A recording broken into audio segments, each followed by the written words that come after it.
On May 8, 2026, the Pentagon released 162 classified UAP files.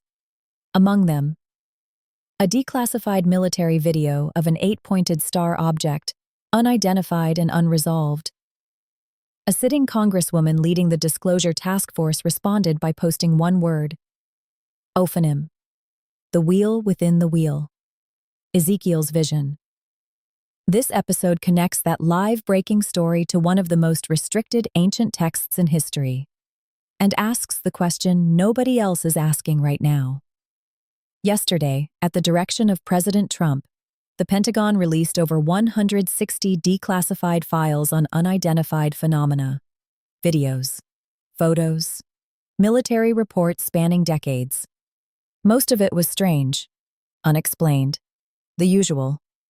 And then there was this, an 8-pointed star, filmed in infrared by United States military targeting systems.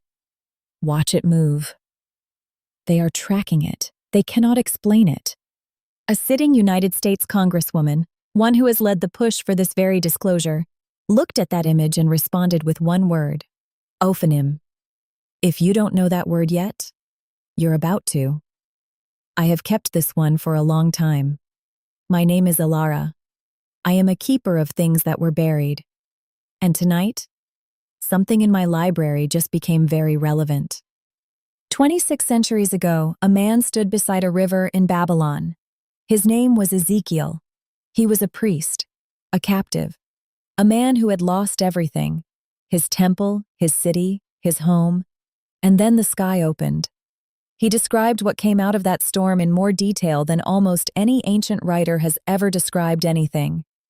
He was precise. He was specific. He was clearly trying to find words for something that had no words. This is where it gets strange. He saw 4 living creatures, each with 4 faces, each with 4 wings, moving in perfect unison, without turning, without hesitation, and beside each creature, a wheel. Not one wheel, a wheel within a wheel, spinning independently, moving with the creatures as if it was alive, as if it knew where they were going before they went there. The rims of those wheels, Ezekiel says, were full of eyes. He wrote this down, in detail, because he needed someone, eventually, to understand what he saw. For centuries, Jewish scholars placed such heavy restrictions around this passage that it could only be studied by certain rabbis, of a certain age with years of preparation. It was called the Merkabah, the chariot, the throne vision. They weren't being overcautious. They were being protective. Because whatever Ezekiel described, they believed it was real, and they believed it was dangerous to look at too directly. This is where it gets stranger. The word the congresswoman used, ophanim, is the Hebrew name for the wheels in Ezekiel's vision. It means simply the wheels, or more precisely, the spinning ones. Look at the Pentagon image again. 8 points, symmetrical, rotating, filmed at altitude by military sensors. Ezekiel described wheels that moved in every direction without turning, that gleamed like chrysolite, a yellow-green crystalline mineral that appeared to carry intelligence within them. I am not telling you what this means. I am telling you what it looks like. And Ezekiel is not alone in this. The Book of Enoch, removed from the standard biblical canon, describes the same beings. The ophanim appear there too, as watchers, as presences that do not sleep, that stand at the boundary between the seen and unseen world.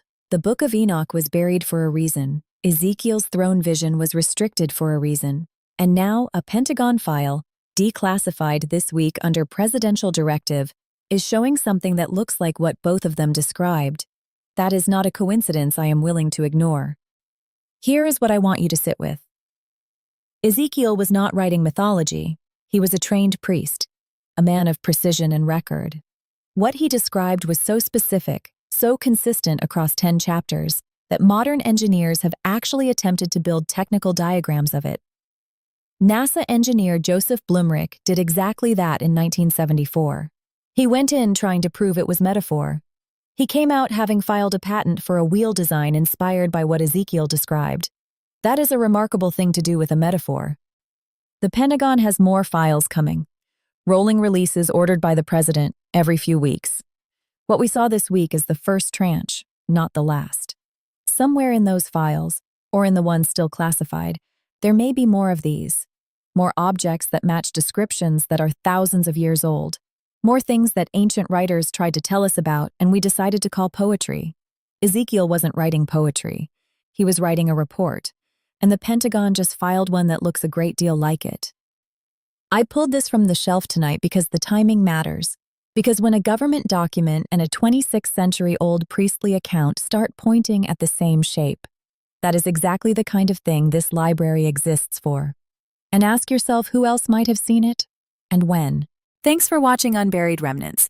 If you like the content, please like, comment, and subscribe to help support the channel. Stay curious. Keep digging. The rabbit hole goes deeper.